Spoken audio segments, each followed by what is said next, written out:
Assalamualaikum warahmatullahi wabarakatuh.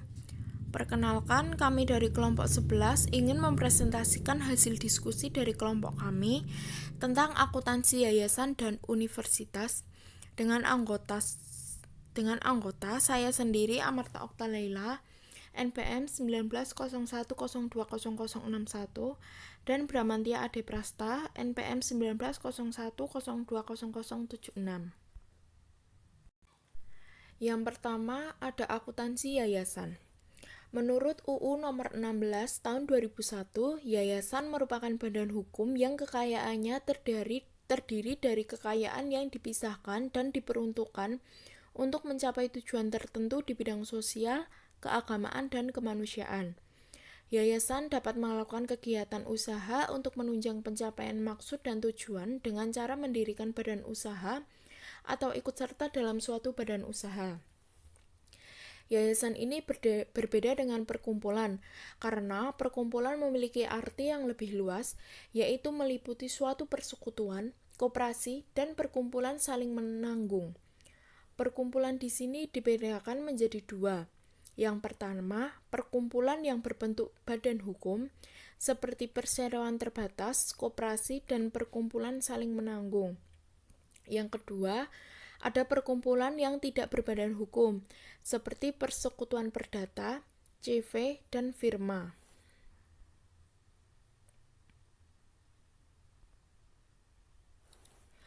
Yang selanjutnya ada perbedaan antara perkumpulan dan yayasan. Yayasan sendiri di sini bersifat dan tujuan sosial, keagamaan, dan kemanusiaan.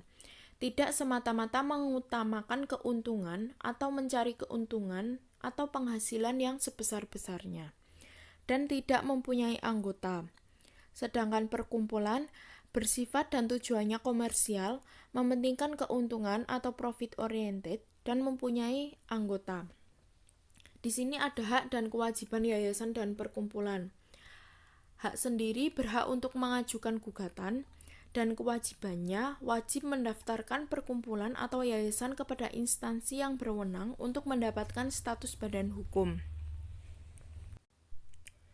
Yang selanjutnya ada sifat dan karakteristik yayasan. Yang pertama ada tujuan yayasan.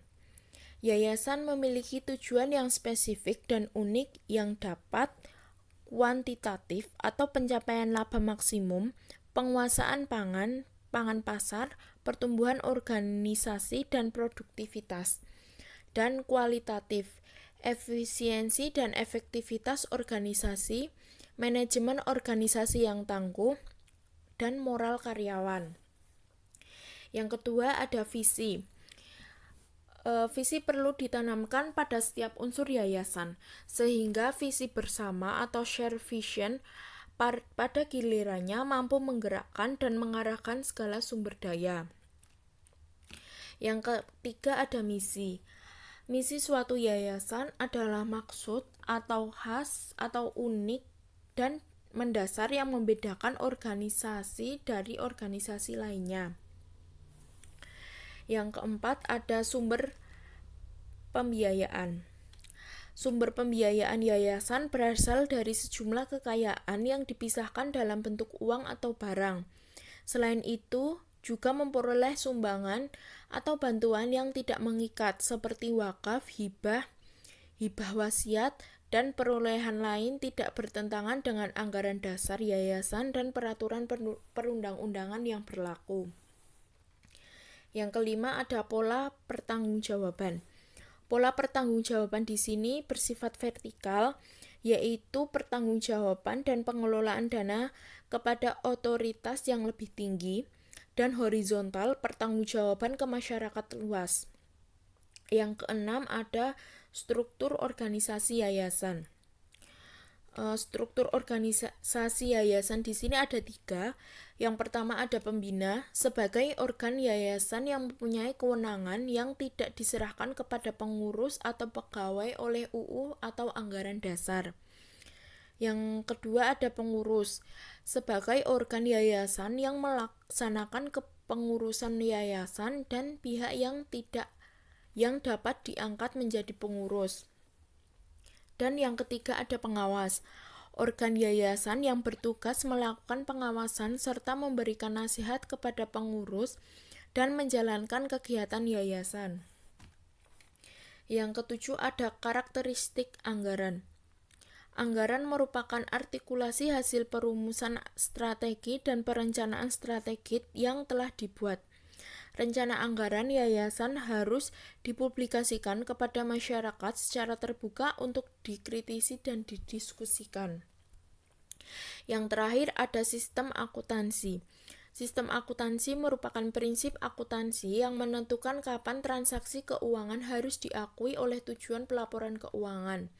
Pada sebuah yayasan, penekanan diberikan pada penyediaan biaya data yang disajikan dalam bentuk laporan keuangan yang menggunakan sistem akuntansi berbasis akrual, yaitu akuntansi pendapatan dan biaya.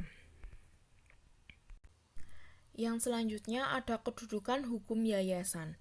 Di sini dibagi menjadi dua. Yang pertama ada kedudukan hukum yayasan dalam sistem hukum Indonesia. Yayasan adalah suatu entitas hukum yang keberadaannya dalam lalu lintas hukum di Indonesia sudah diakui.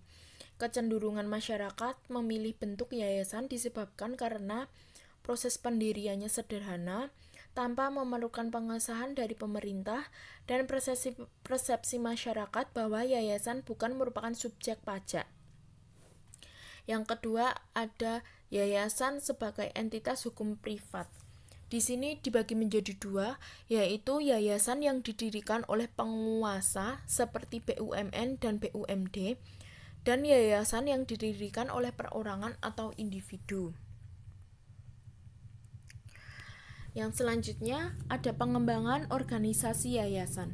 Pengembangan organisasi yayasan adalah suatu jangka panjang untuk memperbaiki proses-proses pemecahan masalah dan pembaharuan organisasi. Ungkapan proses pemecahan masalah berkenaan dengan metode organisasi yang menangani ancaman dan kesempatan dari lingkungannya. Di sini dibagi menjadi tiga. Yang pertama ada manajemen kolaboratif. Ruang lingkup yayasan berarti manajemen melalui partisipasi semua pengurus dan pengembangan kewenangan, bukan melalui pembebanan wewenang secara hierarkis. Yang kedua ada budaya. Berkenaan dengan pola-pola umum dari berbagai kegiatan interaksi, norma, nilai, sikap, dan perasaan. Yang ketiga ada riset. Kegiatan riset ini meliputi diagnosis pendahuluan terhadap masalah oleh pengantar perubahan pengembangan yayasan, pengumpulan data untuk mendukung diagnosis, umpan balik data kepada para anggota pengelola, eksplorasi data oleh anggota pengelola, perencanaan kegiatan yang tepat, dan pengambilan kegiatan yang tepat. Yang selanjutnya ada teknik-teknik pengembangan yayasan. Di sini ada 5, yaitu pengembangan organisasi untuk perseorangan, pengembangan organisasi untuk 2 atau 3 orang, pengembangan organisasi untuk tim atau kelompok, pengembangan organisasi untuk hubungan antar kelompok, dan pengembangan organisasi untuk keseluruhan. Selanjutnya ada teknik pengembangan Grid OD. Grid OD merupakan pengantar perubahan mempergunakan daftar pertanyaan untuk menentukan gaya para manajer atau pengelola sekarang, membantu mereka untuk menguji kembali gayanya dan bekerja menuju efektivitas. Program Grid OD biasanya mempunyai 6 tahap. Yang pertama ada tahap latihan. Pengelola kunci mempelajari konsep-konsep grid dan bagaimana penerapan dalam suatu seminar yang panjang. Yang kedua ada tahap pengembangan. Para pengelola terlatih untuk mensosialisasikan pengertian baru tentang konsep gizi manajerial ke situasi kerja. Yang ketiga ada pengembangan antar kelompok. Memusatkan pada hubungan antar kelompok kerja organisasi untuk memperbaiki koordinasi dan kerjasama. Yang keempat ada tahap penetapan tujuan operasional. Para pengelola bersama menciptakan model organisasi yang ideal. Yang kelima ada pencapaian tujuan. Para pengurus organisasi berusaha untuk membuat model realitas yang ideal. Dan yang keenam ada tahap stabilisasi. Hasil dari semua tahap ini dievaluasi untuk menentukan bidang-bidang organisasi yang masih membutuhkan perbaikan atau perubahan. Yang selanjutnya ada model pengembangan organisasi OCA. Prinsip OCA adalah partisipatif dalam seluruh proses pelaksanaan OCA dalam kerahasiaan atas proses dan hasil OCA. Kegiatan pengembangan organisasi ini dimulai dalam penyusunan perangkat perpajakan kapasitas organisasi. Selanjutnya akan dipresentasikan oleh teman saya. Selanjutnya akan meneruskan presentasi. Akuntansi universitas. Akuntansi universitas ini oleh Association dalam Halik dan Kusufi 2012 mendefinisikan akuntansi dari sudut pandang proses, yaitu proses mengidentifikasi, pengukuran, pencatatan, dan pelaporan transaksi ekonomi atau keuangan dari suatu organisasi atau entitas yang dijadikan sebagai informasi dalam rangka mengambil keputusan ekonomi oleh pihak-pihak yang memerlukan. Sedangkan universitas itu sendiri merupakan salah satu institut pendidikan yang berbentuk perguruan tinggi akademik, politeknik, dan institut. Dalam aplikasi akuntansi, dananya dapat dilihat dari praktek akuntansi sebagai salah satu jenis organisasi nirlaba. Selanjutnya, jenis universitas dikelompokkan menjadi dua, yaitu universitas yang dikelola swasta atau private university. Yang kedua, universitas yang dikelola pihak pemerintah atau public university. Universitas yang dikelola oleh swasta atau private university, pelaksanaan akuntansinya berdasarkan standar akuntansi yang diatur oleh Financial Accounting Standard Board atau FASB atau Dewan Standar Akuntansi Keuangan. Dalam Statement of Financial Accounting, konsep tentang tujuan laporan keuangan untuk organisasi nirlaba. Yang kedua, universitas yang dikelola pihak pemerintah atau public university, pelaksanaannya akuntansinya berdasarkan standar akuntansi yang diatur oleh Government Accounting Standard Board atau GASB atau Dewan Standar Akuntansi Pemerintah. Selanjutnya yaitu siklus akuntansi university. Siklus akuntansi pada university dan lembaga pendidikan tinggi lainnya dapat dikelompokkan menjadi 3 bagian.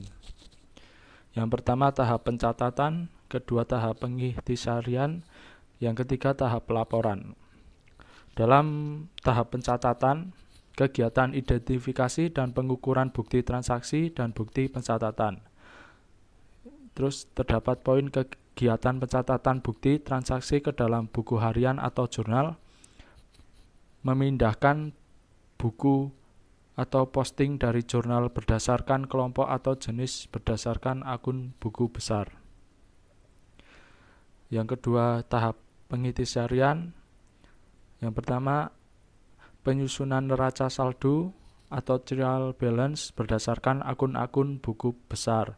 Yang kedua, pembuatan ayat jurnal, penyesuaian. Yang ketiga, penyusunan kertas kerja atau worksheet atau neraca lajur.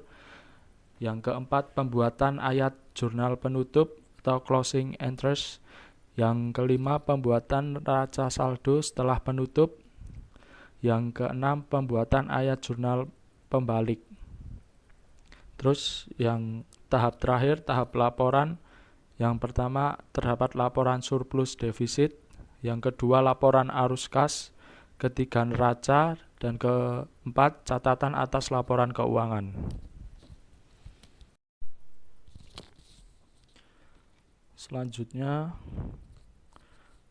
terdapat struktur dana di universitas. Yang pertama terdapat dana lancar atau current funds, adalah dana yang didirikan oleh universitas untuk mengelola kekayaan atau sumber daya atau resource yang akan digunakan dalam rangka membiayai kegiatan operasional sehari-hari. Dalam dana lancar ini dibagi menjadi dua, yaitu dana yang penggunaannya tidak terbatas dan dana yang penggunaannya terbatas. Dana yang penggunaannya tidak terbatas digunakan untuk mempertanggungjawabkan sumber daya dalam rangka menjalankan kegiatan pokok perguruan tinggi yang terkait langsung dengan tujuan keberadaan perguruan tinggi. Aktivitas pokok yang dimaksud meliputi pengajaran, penelitian, dan pelayanan publik. Yang kedua, ada dana yang penggunaannya terbatas. Digunakan untuk mempertanggungjawabkan sumber daya dalam rangka menjalankan kegiatan pokok perguruan tinggi yang terkait langsung dengan tujuan keberadaan perguruan tinggi. Namun penggunaannya dibatasi sesuai dengan yang ditentukan oleh pemberi dana atau donatur. Terus yang kedua ada dana pinjaman atau loan funds.